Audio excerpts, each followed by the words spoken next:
Sex and Intuition, a three-part series on surrender, power, and transcendence. Part 1, Surrender, the relief of letting go.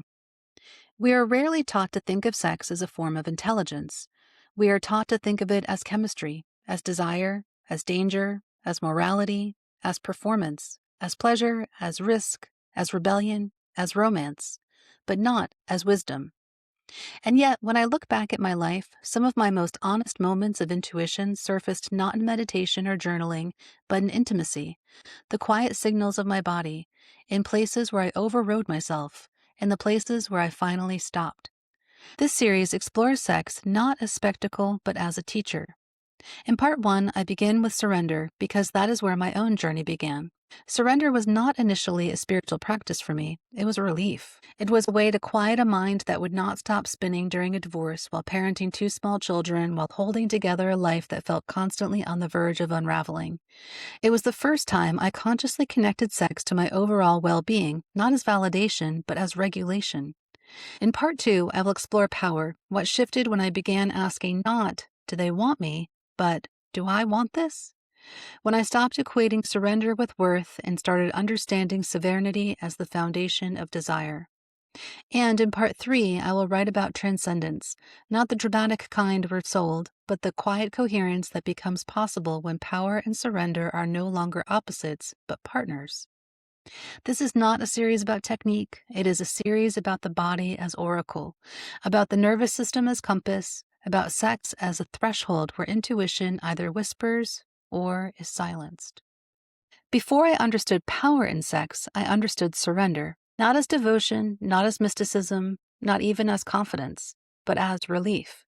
I was in the middle of a divorce, parenting two small children largely on my own, working, coordinating schedules, managing finances, carrying the invisible mental load that women often carry without acknowledgement. My nervous system was in a near constant state of vigilance. There was always something to anticipate, something to solve, something to brace for. My mind never stopped. It ran through court dates and childcare logistics and worst-case scenarios. It replayed conversations. It rehearsed future ones. It strategized constantly. Even in moments that were supposed to be restful, I was scanning for what might fall apart next.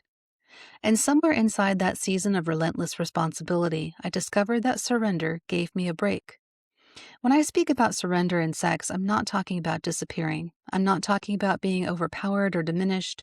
I'm talking about the profound exhale that came when I no longer had to manage anything. Not the room, not the pacing, not the outcome. For a woman who had been holding everything together, the ability to stop holding felt medicinal. It was the first time I consciously connected sex to my overall well-being, not as romance, not as performance, not as validation, but as balance, as nervous system regulation, as the only space in my life where I did not have to decide. I remember the first time I allowed myself to be tied up in a consensual BDSM context. I was surprised by my own response. I expected intensity. What I felt was stillness. There was something about negotiated restraint, about consciously giving up physical control, that quieted the part of me that had been gripping every other aspect of my life. The internal narrator went silent. The mental spreadsheets disappeared. My breath slowed. Paradoxically, not being in control made me feel safe. I wasn't chasing domination. I wasn't seeking danger. I was seeking containment. When life feels chaotic and unmanageable, containment feels like grace. I see now that what I was craving wasn't powerlessness. It was relief from constant agency. This pattern showed up elsewhere, too. When I tried to become a gestational surrogate, there was no sexual element involved, but there was a surrender of a different kind. I submitted my body to medical protocols, injections, appointments, ultrasounds. I handed my womb to timelines and doctors and probability charts.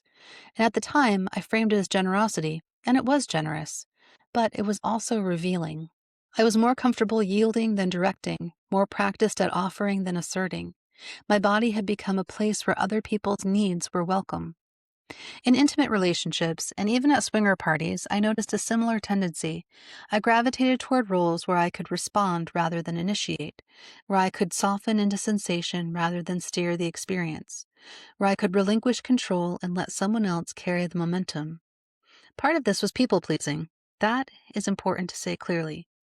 I had learned over years to anticipate what others might want before I fully registered what I wanted. Yielding felt familiar. It felt safe. It felt like being good. But there was another layer. Surrender allowed me to turn off the constant cognitive labor of my life. When you're carrying children, work, emotional fallout, and the invisible architecture of a household, the brain becomes an overworked machine. Surrender offered silence, and silence felt like survival. This is where sex and intuition begin to braid together in complicated ways, because surrender can be healing and it can also be avoidance. It can be a sovereign, conscious choice to release control, or it can be a default response when control feels too heavy to hold. At the time, I did not have the language to distinguish these two states. I only knew that my body softened in certain spaces, that my breath deepened, that the tension in my shoulders dissolved, that I could inhabit sensation without narrating it. For someone who had been bracing for years, that felt almost spiritual. But it wasn't transcendence yet. It was reprieve.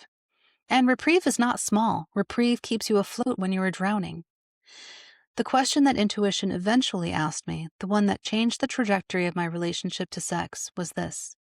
Was I surrendering from power, or was I surrendering because I felt powerless? That distinction is everything. True surrender is not what you reach for when life overwhelms you. It is what you choose when you trust yourself.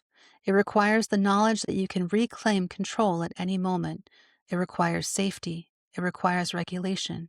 It requires sovereignty first. Without sovereignty, surrender becomes fragile. With sovereignty, it becomes sacred. Looking back, I do not judge those seasons. They taught me something profound about my nervous system. They showed me how deeply I needed rest from hypervigilance. They revealed that sex, when entered consciously and consensually, could restore balance in my body. But they also pointed to something more.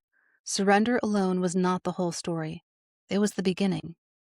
In the next essay, I will explore what happened when I stopped defaulting to surrender and began reclaiming authority in my own body. When the question shifted from, how can I let go, to, what do I actually want? Because only then did surrender transform from escape into devotion. If you're navigating your own threshold in your body and a relationship in the quiet places where you are learning to tell the difference between surrender and self-abandonment, this is the kind of work I hold space for as a transition doula. These conversations are not just about sex. They're about sovereignty, about nervous system safety, about reclaiming the authority of your own body during seasons of change. If this series resonates, please like, subscribe, share, and check out www.goddessintraining.online for more. Every act of reciprocity helps sustain this space where we can explore the thresholds that shape us.